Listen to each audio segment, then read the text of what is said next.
Hooky, Tansei, Sandra Lamouche, Nitsigasun, Nia, Nihiao Isqueo. Hello, my name is Sandra Lamouche, and I am a Cree woman. I am a wife, a mother, a champion women's hoop dancer, and an award-winning educator. I use my knowledge in dance, culture, and history in order to support reconciliation and resilience. During these times of uncertainty and trying to keep up with all of our responsibilities, it can feel like we are drowning.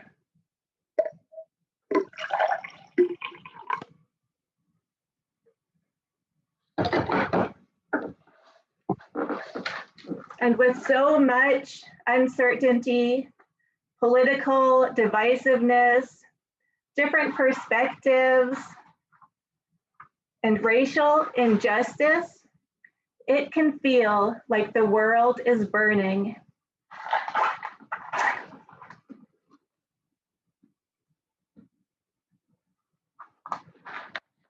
With changes happening every day in our lives, it could feel like the earth beneath our feet is shifting. And now, more than ever, we need to remember to do what we need in order to stay grounded.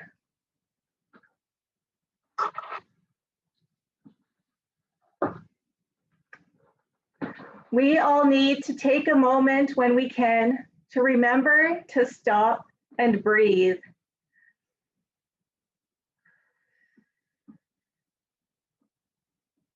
During these times, I have been able to use my teachings as a hoop dancer to help me be resilient. The circle is the shape that encompasses the 4 directions. The 4 directions can represent the 4 elements of earth, air, fire, and water. As my hoop dance teacher taught me, the hoops represent a challenge in our life. And the more we go through challenges, the stronger and wiser we become.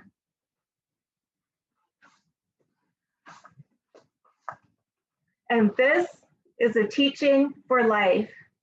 The more we go through challenges, the stronger we become. So what can the hoop dance and the 4 elements teach us about living through a global pandemic and systemic racism? My mentor and friend, Rulan Tongan of Dancing Earth, shared in a dance workshop how water is helping us to stay safe right now. We are all washing our hands, washing our groceries, and washing anything and everything that can be washed. As my mother always taught me, water is healing. So we could appreciate our gift of water in keeping us safe during these times. But when I think of water, I also think of going with the flow. And in terms of social justice, it is always better to go with the flow than to try and stop and fight against the current. We could use water to carry us into unknown territory and to help us to heal from the issues that we face in living with systemic racism. Air is literally keeping people alive with some of the worst symptoms of COVID. We need to remember to take deep breaths.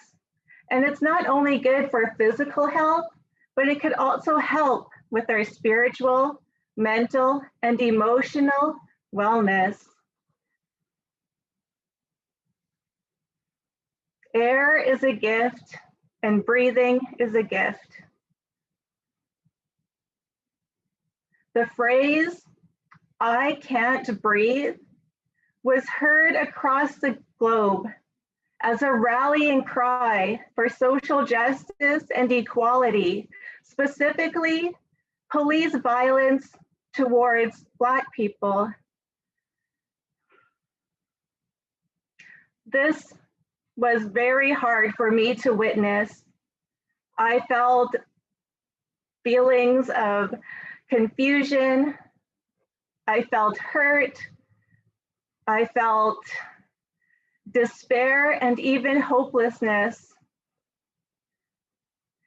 Instead of ignoring this feeling and these challenges, I actually started to learn more. I embraced the challenge of bringing to light injustice and systemic racism. I started to learn about racial trauma. And what this is that Indigenous and Black people could actually have symptoms of PTSD and depression just by living and working in systems steeped in systemic racism. This can happen when we experience racial injustice or by witnessing others experiencing racism. Learning this, it was like a weight lifted off of me, and I was able to slowly catch my breath again. The earth is helping us to cope with COVID right now. Being able to go outside is one of the safest things we could do. Reconnecting with the land and being far away from people as possible is a gift for us. And we are lucky to live in Canada and on Turtle Island, where we have an abundance of land and space and nature to help us feel that sense of groundedness and rootedness. We could use this as an opportunity to see those gifts that Indigenous people actually cultivated and created biodiversity by being caretakers of the land. Indigenous people live in a relationship with land, animals, and nature that is reciprocal and interdependent. And by acknowledging this and finding how we are rooted in this land and how Indigenous people are very important to this, we can acknowledge where we live and we can help to get to some of that rootedness in history of racial injustice. Just like biodiversity is good for the environment and the earth, human diversity is good for all of society. When I think of fire, I think of the sun, the greatest fire we have. I heard that vitamin D could also help with some of the worst symptoms of COVID. And I am not a doctor, but I could appreciate the warmth of the sunshine on a winter day, especially here in Canada. When I think of fire, I also think of the Cree word for woman, isqueo, which is said to come from the word for fire, iskoteo. And the woman was named after the fire in the center of a teepee or lodge because they bring comfort and warmth to the family. If it's not shiny outside, if the sun is not shining outside, we could also go in and find our inner light. Every one of us has a spark inside. And during these times where we find more time to be on our own and to reflect, we could use it as an opportunity to grow by going inside and finding what makes us light up. What is that spark that we carry within? How could we use that to create change and to create a better world? If it feels like the world is burning, let us remember that underneath that fire and those ashes is an opportunity for growth and beauty. We could grow a beautiful and healthy world together.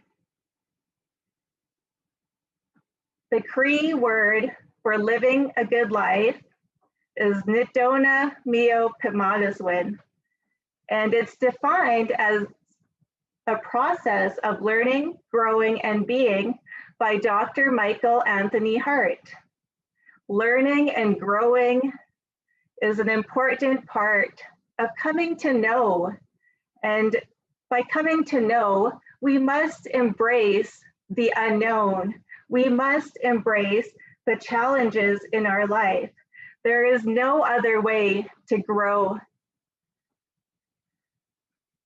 By avoiding facing the challenges that we are facing today, we are robbing ourselves of those opportunities. By failing to follow COVID restrictions, we are preventing ourselves from being able to adapt and build resilience and be innovative in the way we connect with each other, in the way we do our work, in the way we share.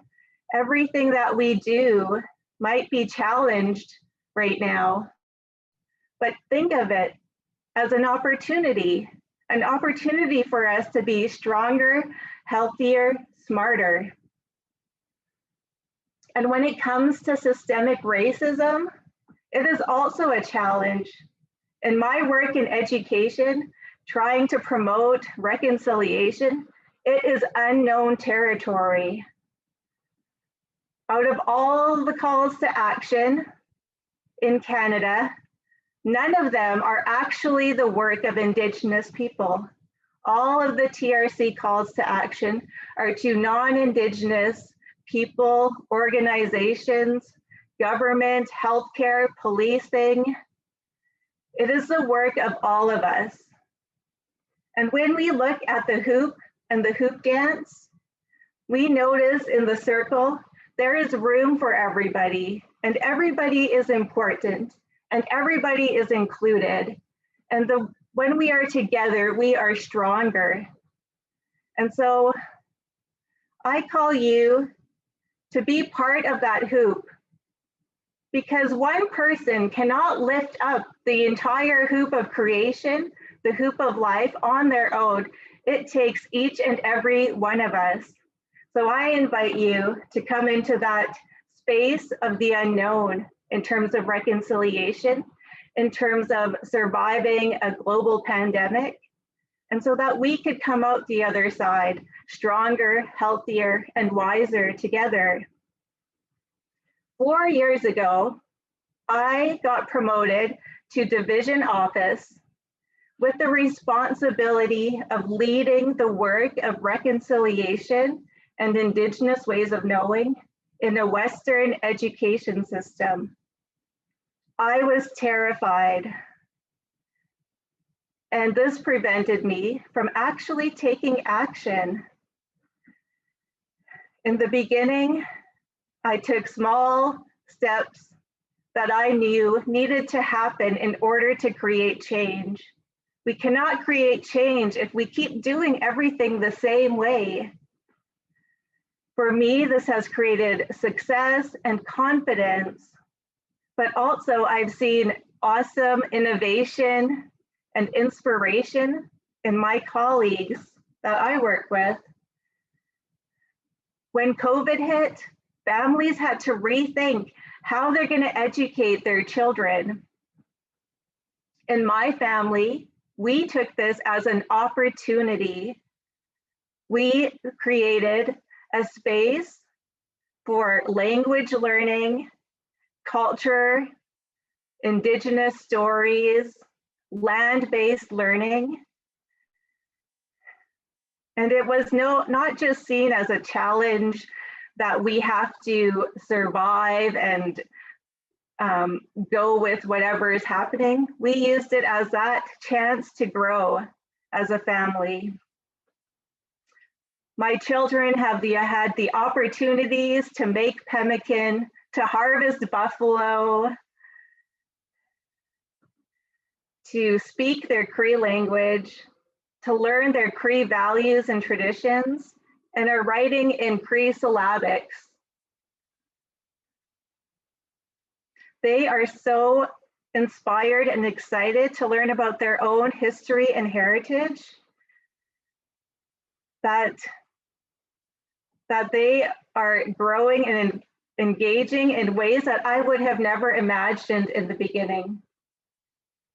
By embracing the unknown, we were able to grow and change and adapt and show our resilience and work on our resilience.